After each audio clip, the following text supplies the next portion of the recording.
I was in the middle of reviewing quarterly projections when the text from reception came. Investors are here early. Also, the new VP just arrived. Perfect timing.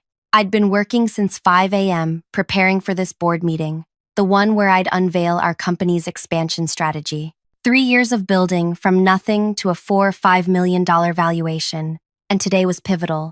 I smoothed my charcoal blazer, grabbed my presentation notes, and headed down to greet them. The lobby gleamed under soft lighting, our company logo backlit on brushed steel. I spotted our investors immediately, Diane from Vertex Capital and Martin from Highland Group, both in animated conversation with someone whose back was turned to me. The new VP, clearly. The board had insisted I hire seasoned leadership to scale the company I'd founded. After weeks of interviews, we'd landed on this guy, former strategy director at a major consulting firm. Impressive references, the whole package. I was halfway across the lobby when he turned around, tall, immaculately dressed in a tailored suit, projecting that particular brand of corporate confidence that comes from never having your belonging questioned. He gave me a quick once-over, barely registering my presence. Then, he did it. Without breaking his conversation with Martin, he shrugged off his wool cashmere coat and tossed it at me. Actually, tossed it. "Get me a black coffee and hang up my coat, sweetheart," he said, not bothering to look at me. The board meeting is for executives only. The coat landed in my arms before I could react. I stood frozen, acutely aware of Diane's widened eyes, the receptionist's mortified expression. "And make it quick," he added, finally glancing at me. "We're starting soon." In that moment, I had choices. Create a scene? Correct him immediately? I weighed them all in the space of a breath. "Of course," I replied quietly, turning away with his coat. I walked 10 paces before he called after me. "Oh, and if you see Janina, tell her I'm here." Janina, me. He was looking for me while dismissing me to my face. I nodded and continued walking, my mind already calculating moves like a chess player. Because that's what you learn as a woman founder. When to speak, when to wait, when to let someone reveal themselves fully before you decide what to do about them. I knew one thing with absolute certainty. This moment would matter, for both of us. Before I continue, thank you for being here. I rarely share these stories outside my close circle, but sometimes the experiences we face deserve to be voiced. Drop a comment letting me know if you've ever been invisibilized in your own space. I read them all, and it helps to know I'm not alone in this. My name is Janina, and until 6 months ago, I ran every aspect of Edge Analytics, the enterprise intelligence platform I coded in my apartment 4 years earlier. The idea came while working at a major tech company, where I noticed how poorly executives understood their own operations. My platform changed that, giving real-time insights into productivity bottlenecks, resource allocation, and team dynamics. We grew fast, too fast. According to the board, "You need experienced leadership," they insisted, during our last funding round. Someone who's scaled before. I resisted initially. This was my company, my vision. But they made funding contingent on bringing in adult supervision. That phrase still makes my teeth clench. After interviewing 12 candidates, I reluctantly settled on Garrett, polished, articulate, with the pedigree my investors respected. Stanford MBA, Boston Consulting Group, 2 successful exits. On paper, perfect. His references checked out, though one former colleague made a comment that should have been a warning. He always delivers results, but watch how he treats people below his pay grade. I dismissed it. We all have blind spots in reference checks, right? His first 2 days had been a blur of introductions and onboarding. This board meeting would be his first real appearance, and he'd just made quite the impression. After leaving the lobby, I didn't head to the coffee station. I went to my office, hung his coat in my closet, and texted my assistant, Maya. "Meeting in 5 minutes. Bring the keynote presentation to the boardroom." Then I texted Diane. "Running a few minutes late. Please have everyone take their seats." I gave myself exactly 3 minutes to process my anger. Not to dissolve it, to distill it into something precise and useful. Anger like this can cloud judgment or sharpen it. I chose the latter. When I entered the boardroom, conversation immediately hushed. 8 people sat around the mahogany table, including Garrett, who was mid-anecdote about some consulting triumph. "Sorry I'm late," I said, taking my place at the head of the table. Garrett's expression shifted from confusion to dawning horror as Maya handed me the presentation remote. Before we begin, I continued smoothly. I believe introductions are in order. I'm Janina Chen, founder and CEO, and you must be Garrett Phillips, our new VP of Operations. The look on his face, that moment of realization, was almost worth the humiliation in the lobby. I believe you were looking for me earlier? I added, holding his gaze until he looked away.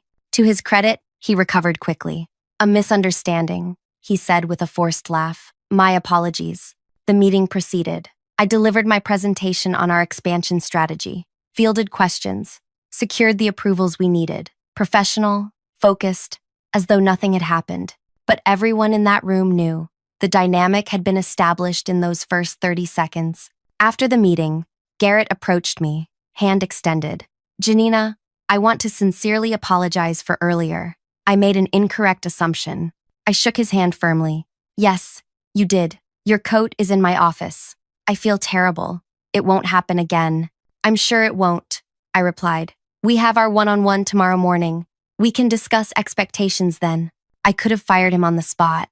Maybe I should have, but something told me to wait, to watch and understand exactly what kind of problem I was dealing with. That night, I called my oldest friend, Zoe, who runs her own architectural firm. You're not going to believe what happened today, I began, recounting the incident. Please tell me you fired him, Zoe said when I finished. Not yet. Janina, this is textbook. He'll undermine you at every turn. Men like that don't change overnight. I know, I said, staring out my apartment window at the city lights. But I want to understand the pattern first. Is this who he fundamentally is? Or was it a terrible first impression? You're giving him too much benefit of the doubt. Maybe, I admitted. Or maybe I'm giving myself time to decide the most effective response. The truth was more complicated. I'd fought too hard to build this company, to make impulsive decisions, even justified ones. Firing our brand new VP without documenting a pattern would create board problems I didn't need. But more than that, I wanted to understand exactly what I was dealing with. The following morning, I arrived at the office early, reviewing Garrett's personnel file before our meeting. His resume was flawless, his interview notes impressive. On paper, he was exactly what we needed.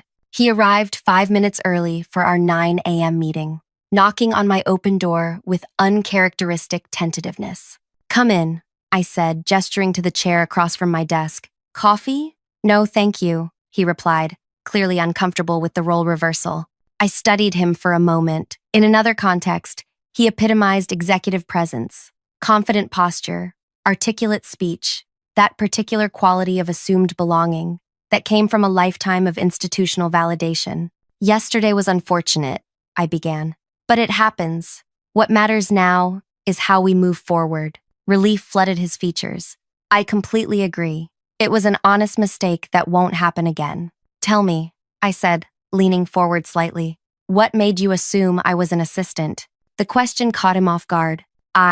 He began, then paused. I was expecting the CEO to be in the boardroom already. The meeting wasn't scheduled to start for another 20 minutes. Right. I suppose I just made an assumption. It was wrong, and I apologize. I nodded slowly. Garrett, I selected you for this position because your experience complements what we've built. The board wanted seasoned leadership, and your track record is impressive. But for this to work, we need absolute clarity about roles and expectations.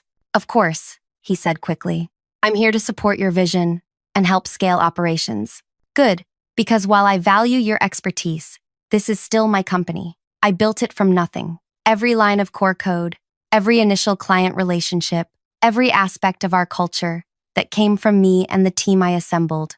His expression remained carefully neutral, but something flickered in his eyes. Doubt? Reassessment? I couldn't quite place it. I understand completely, he said. For the next hour, we discussed his onboarding plan, his responsibilities, and immediate priorities. He was engaged, offering thoughtful insights about operational inefficiencies he'd already noticed. Had yesterday been simply an unfortunate first impression? Over the next 2 weeks, the answer became increasingly clear. It wasn't. In his first executive team meeting, he interrupted our chief marketing officer, Layla, 3 separate times, talking over her marketing strategy presentation. Yet, when Ryan from product management spoke, Garrett listened attentively. During client calls, he routinely directed technical questions to male team members, even when I was the most qualified person to answer.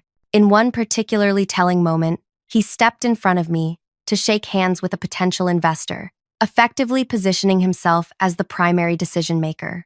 Each incident was subtle enough to seem accidental in isolation, but the pattern was unmistakable. I started keeping notes, time-stamped and detailed. Then came the strategy session, where everything crystallized. We were discussing our enterprise sales approach when Garrett leaned back in his chair, interrupting our sales director mid-sentence. "What we really need," he announced, "is to pivot toward larger clients. The current approach is too fragmented." This directly contradicted the strategy I'd outlined the previous week. "Interesting," I said evenly. "What data are you basing that on?" He smiled with practiced ease. "My experience at BCG. We saw this pattern repeatedly with companies at our stage. He'd almost said your stage, as if he wasn't part of the company but rather observing it from above. "I'd like to see the analysis," I said. "Can you have it on my desk by tomorrow?" His confidence faltered slightly. Of course, that analysis never materialized. Instead, the next day, he forwarded an article about enterprise sales strategies, with key passages highlighted, someone else's thinking presented as support for his position. That evening, I called Maya into my office. "I need you to do something discreetly," I said, closing the door. "Start tracking every meeting Garrett schedules, especially with board members or investors." Maya's eyebrows rose. "You think he's going around you?" "I think he's establishing parallel lines of communication." "Just watch and document." Maya had been with me since the beginning. My first hire, initially as an assistant, now our chief of staff. She missed nothing. "On it," she said. "And Janina?" The engineering team mentioned he's been asking a lot of questions about the architecture and codebase, technical questions beyond the scope of his role. I nodded slowly. Interesting. When she left, I opened my laptop and reviewed Garrett's employment contract, focusing on the intellectual property and non-compete clauses. Something felt off, and I'd learned to trust that instinct. 3 days later, Maya forwarded an email that confirmed my suspicions. Garrett had scheduled a casual lunch with Martin from Highland Group, without mentioning it to me. The calendar invitation included a pre-discussion of strategic options for Edge Analytics. Strategic options. For my company, without me. That night, I barely slept, moving from anger to strategic calculation and back again. By morning, I had the outline of a plan. Not to fire him. That would be too simple, too expected. No, I needed something that would both protect my company and teach a lasting lesson. I texted my friend Zoe, "Need to discuss something important. Dinner tonight?" We met at a small Ethiopian restaurant where the ambient noise would ensure privacy. "He's setting up meetings with our investors without telling me," I explained, breaking pieces off the injera bread between us, suggesting strategic options for the company. Zoe's eyes narrowed. "Like what? Selling? Replacing you?" "I don't know yet, but I do know he's been unusually interested in our proprietary algorithms. He's asking engineers about implementation details that have nothing to do with operations." "That sounds like he's gathering intelligence," I finished, "possibly for competitors, or preparing for some kind of power move." Zoe set down her glass. "You need to fire him, immediately. If I fire him without documented cause, the board will question my leadership. He's been careful to maintain plausible deniability with everything. Plus, firing him doesn't solve the underlying problem, which is that men like Garrett keep failing upward because no one ever makes them face consequences." I outlined my plan to her. It wasn't simple termination. It was education. That's... Zoe paused, searching for the right word. Elegant and slightly terrifying. "Is it too much?" I asked. She shook her head slowly.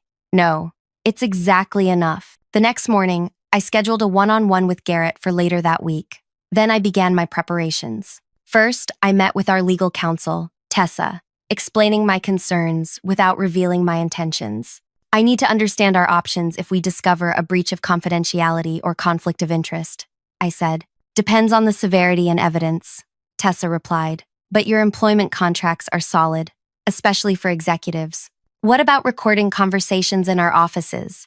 What's the legal standing there?" She gave me a measured look. California is a two-party consent state for recordings.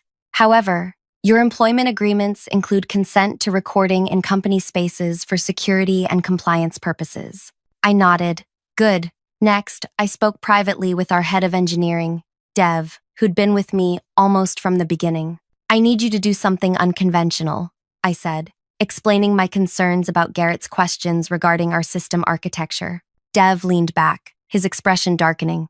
Now that you mention it, his questions have been targeted, very specific to our proprietary methods. I want to create a sandbox environment, I explained. A version of our system that looks real, but contains subtly modified code. If that code ever appears elsewhere, we'd have proof, Dev finished. I can set it up so only specific credentials C would access that version. Perfect. With those elements in place, I met with each executive team member individually, carefully gauging their experiences. With Garrett, a pattern emerged. He cultivated allies among the men while subtly undermining the women. He'd taken credit for Layla's marketing strategy in an investor email. He'd dismissed our CFO Rachel's financial projections as overly cautious in a board update. By the time our scheduled one-on-one arrived, I was prepared. Garrett entered my office with his usual confidence, settling into the chair across from me. Janina, he greeted me. I've been looking forward to this. I have some exciting ideas about our enterprise strategy. Before we get to that, I said, sliding a folder across the desk, I'd like to discuss these. He opened the folder to find printouts of emails he'd sent to Martin and two other board members. Emails discussing leadership structure concerns and execution risks under current management. His expression shifted from confusion to wariness. These were confidential communications with my board members about my company's leadership, specifically questioning it. I kept my voice calm. Did you think they wouldn't share these with me? He recovered quickly. Janina, you're misinterpreting this. I was simply providing my professional assessment, which is what you hired me for. No, Garrett, I hired you to strengthen operations, not to undermine my position with investors. He leaned forward, voice dropping into what I recognized as his persuasion register. Look, this industry moves fast. The board brought me in because they know companies like this need experienced leadership to scale. I'm trying to help position you, for success. By suggesting I might not be the right person to lead the company I founded? That's not, he stopped, recalibrating. I think we're having a communication breakdown here. My intention was to highlight areas where my experience could complement yours. I studied him for a long moment. You know what's interesting? You've been here nearly a month, and you've never once asked about my background or expertise. Did you bother researching me before accepting this position? He shifted uncomfortably. Of course. Your entrepreneurial story is impressive. My entrepreneurial story, I repeated. Not my technical background, my patents, my 5 years leading development teams at Oracle before founding Edge. His silence was answer enough. Here's what's going to happen, I continued. We're going to try an experiment. You clearly believe there are leadership gaps I'm not addressing. So prove it. For the next month, I want weekly strategy documents from you. Specific, detailed operational improvements with measurable outcomes. That's reasonable, he said, visibly relieved this wasn't going worse. I can certainly provide that. And one more thing. I'm restructuring how you'll integrate with the team. Starting Monday, you'll spend one full day with each department: engineering, product, marketing, sales, customer success, not leading or directing, observing, learning how we actually operate before proposing changes. His smile tightened. I've already met with those teams. Meeting isn't understanding. You'll start with customer success, handling support tickets, joining troubleshooting calls. Then, a day with sales, making actual calls. Then engineering. Janina, with all due respect, that's not an effective use of my experience. I was hired for executive leadership, not frontline work. How can you lead what you don't understand? I ask simply. This isn't punishment, Garrett. It's opportunity. Learn how this company actually functions from the ground up. Then your strategic recommendations will have real value. I could see him calculating, weighing his options, refuse and potentially lose his position, or comply and endure what he clearly considered beneath him. Fine, he finally said. If that's what you need to establish trust, I'll do it. Excellent. Maya will send you the schedule. We'll reconvene in a month to assess progress. After he left, I remained at my desk, turning our conversation over in my mind. His reluctance told me everything. He didn't want to understand the company. He wanted to control it. The next morning, I arrived early to find Layla waiting outside my office. "We need to talk," she said, following me inside. "Garrett called me last night, asking about our conversation." I frowned. "What conversation?" "Exactly. We never had one. He implied you'd raised concerns about my marketing strategy and wanted my side of the story. He was fishing for division." My suspicions solidified into certainty. "Thank you for telling me. Janina, what's really going on with him?" I considered how much to share. Layla had been with me for 2 years. Loyal, brilliant, essential to our growth. I said carefully. Garrett was hired with certain expectations about his role here. Expectations that may not align with reality. "You mean he thought he'd be running things?" She translated. "Something like that." She leaned forward. "The team is behind you. 100%. Whatever you need." Her words settled something in me. I wasn't fighting this battle alone. "Actually," I said, "there is something you can help with." The following Monday, Garrett reported to the customer success department as directed, his displeasure barely concealed beneath professional courtesy. Priya, our head of customer experience, later told me he spent most of the day on his phone, paying minimal attention to the support processes she was explaining. He kept saying things like, "I'm just trying to get the big picture," whenever I asked him to actually try handling a ticket, she reported. On Tuesday, he shadowed the sales team, but refused to make actual calls, instead observing and taking occasional notes. By Wednesday, with engineering, his true interests became clear. Despite his disinterest in other departments, he peppered Dev with questions about our core algorithms and data processing methods. "He's definitely gathering intelligence," Dev confirmed that evening. "Very specific questions about implementation details and our proprietary methods." "Is he accessing the sandbox environment?" "Yes, multiple times. He's been downloading documentation too." I nodded. "Keep tracking it." Meanwhile, I'd begun phase 2 of my plan. I scheduled a special executive committee meeting for Friday afternoon. Quarterly strategic review, the invitation read. All department heads required. Please prepare 5-minute updates on key initiatives. When Friday arrived, the conference room filled with our leadership team. Garrett positioned himself prominently near the head of the table, next to where I would sit. I noticed he'd dressed particularly well. Custom suit, expensive watch prominently displayed, ready to impress. I entered precisely on time, Maya behind me with her tablet. "Thank you all for being here," I began. "Before we start department updates, I have an important announcement." The room quieted. The board has approved a new executive position, Chief Innovation Officer. This role will spearhead our next-generation products and represent edge analytics at major industry events. Garrett sat up straighter, interest evident. "This is a critical leadership role, reporting directly to me, with significant visibility to the board and our key partners." I paused, letting the information sink in. Garrett was practically vibrating with restrained eagerness. "I'll be conducting interviews starting next month. The ideal candidate will have deep understanding of our technology, our culture, and most importantly, our people." I met Garrett's eyes directly. "I expect several internal candidates will be considered." The message was clear. This was the carrot, a prestigious position with exactly the kind of visibility and influence he craved. "Now," I continued, "let's begin our updates. Layla, would you start us off with marketing?" As the meeting progressed, I watched Garrett carefully. He was fully engaged now, asking thoughtful questions, offering genuinely useful insights. Amazing how the prospect of advancement could transform his behavior. After the meeting, he approached me. "Janina, that new position sounds fascinating. I'd like to discuss it further when you have time." "Of course," I replied. "In fact, why don't we talk about it during our one-on-one next week? I'd be interested in hearing your thoughts on the role." His smile was genuine for once. "I appreciate that. I have some ideas already taking shape." As he walked away, Maya gave me a knowing look. "Hook set?" she murmured. "Deep," I confirmed quietly. Now we reel him in.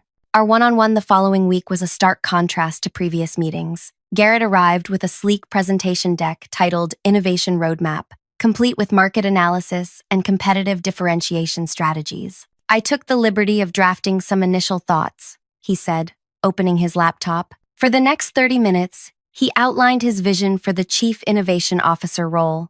Some ideas were genuinely insightful. He hadn't risen to his position without talent. Others revealed his fundamental misunderstanding of our product's core strengths. "This is thorough," I said when he finished.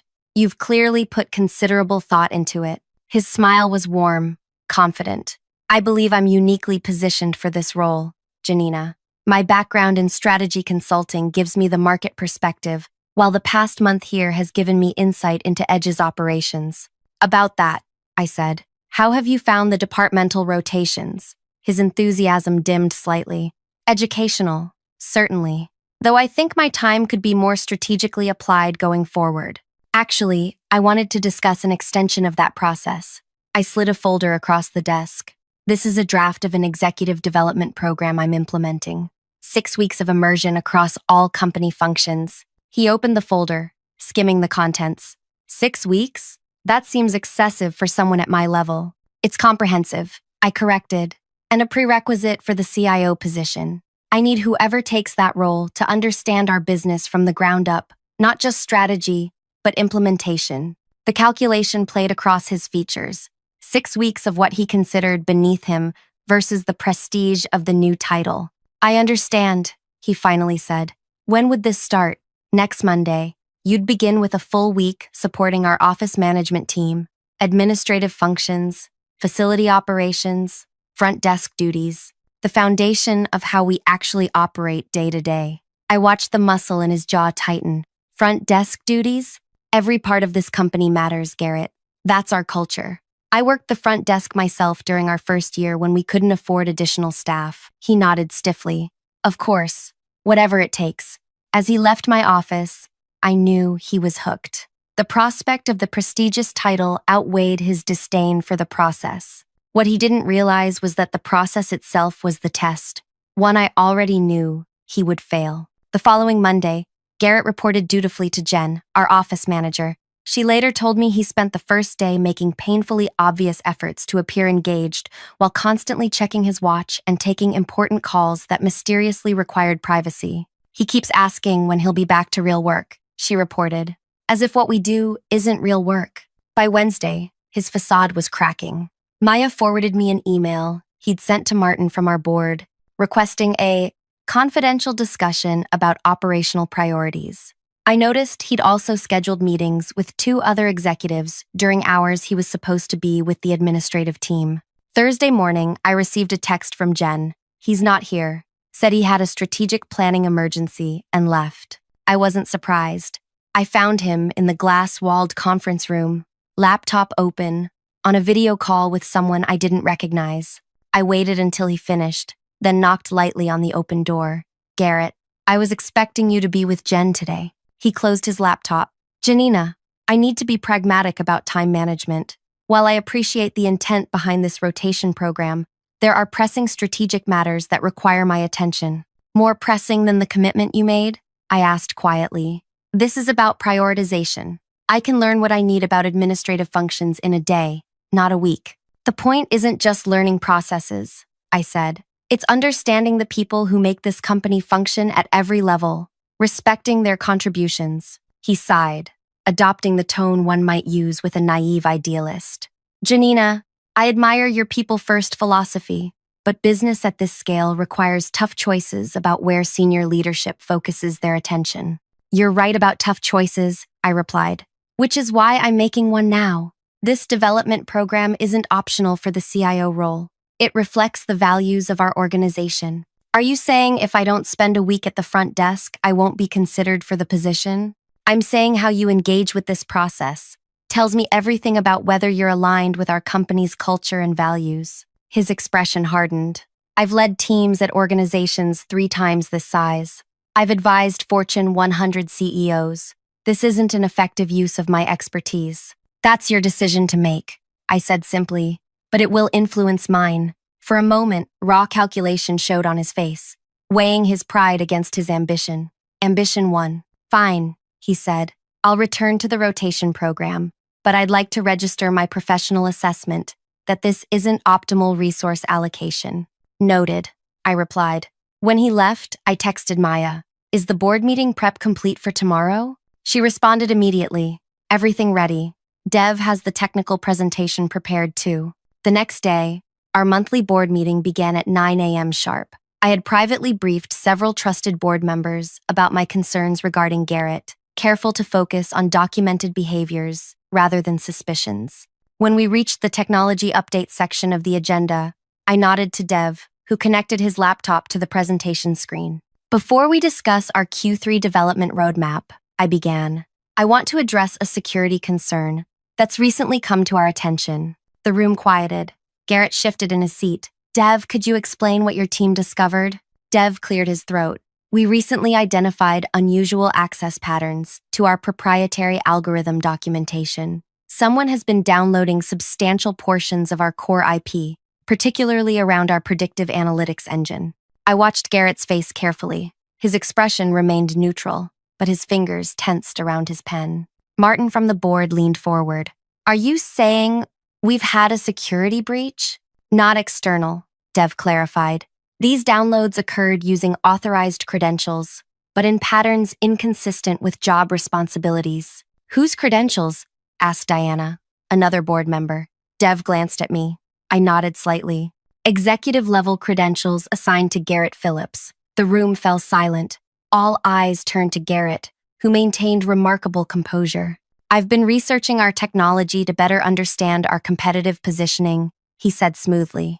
As discussed with Janina, I've been developing strategic recommendations for our innovation roadmap.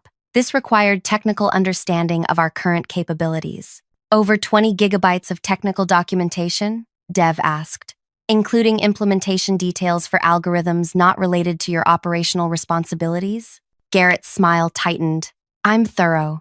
And as I understood it, the CIO role would oversee technical innovation. I was preparing accordingly. I leaned forward. Garrett, Dev hasn't mentioned yet that some of the documentation you accessed was modified, specifically for your user credentials. His composure faltered slightly.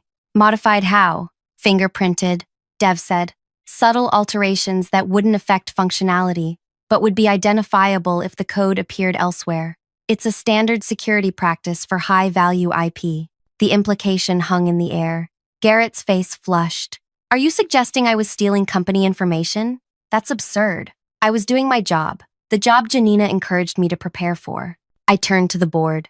I believe Garrett has shown genuine interest in our technology. My concern is the pattern of behavior, accessing sensitive information beyond his scope, meeting privately with board members to discuss leadership concerns, and most recently, disregarding the development program he agreed to participate in.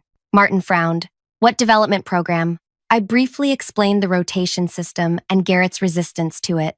As I spoke, I could see the narrative taking shape in the board members' minds. Not of a villain twirling his mustache, but of an executive who believed himself above the company's culture and processes. Additionally, I continued, we've documented several instances where Garrett has undermined female executives while appropriating their work. I distributed a folder containing emails, meeting notes, and testimony from team members. Diana reviewed the materials, her expression darkening.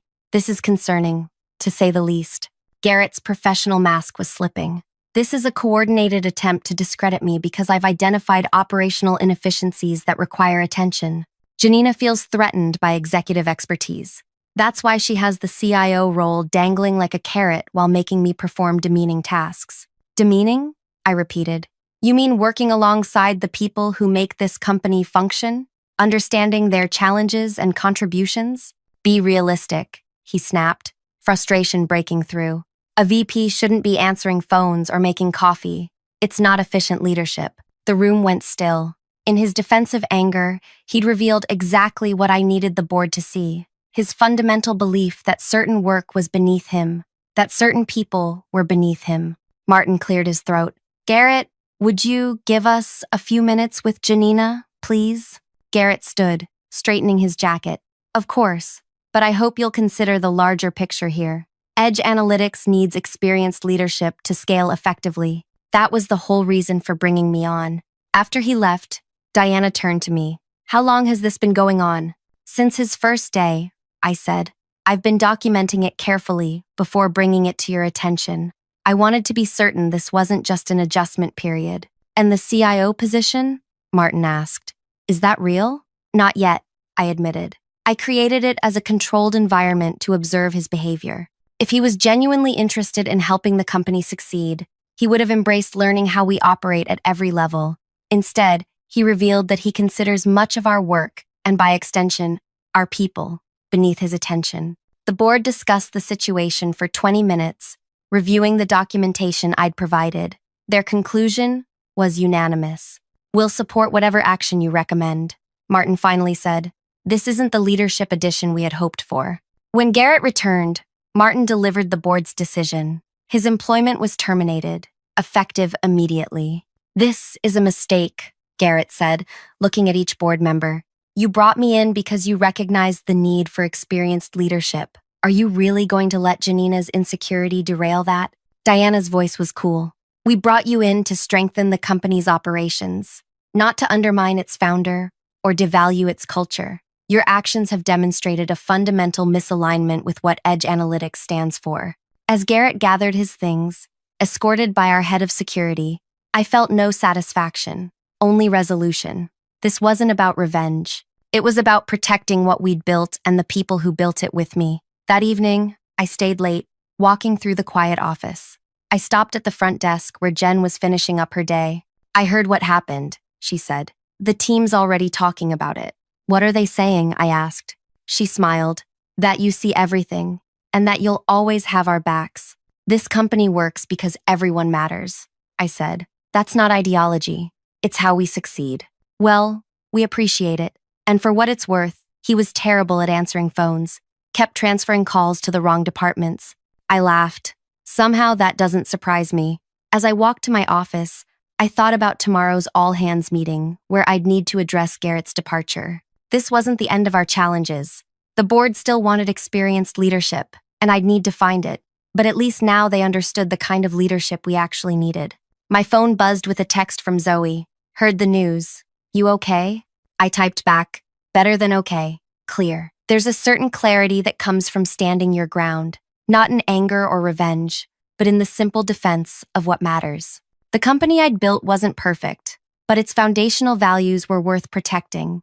The belief that everyone's contribution mattered, that respect flowed in all directions, that no one was above the essential work that kept us running.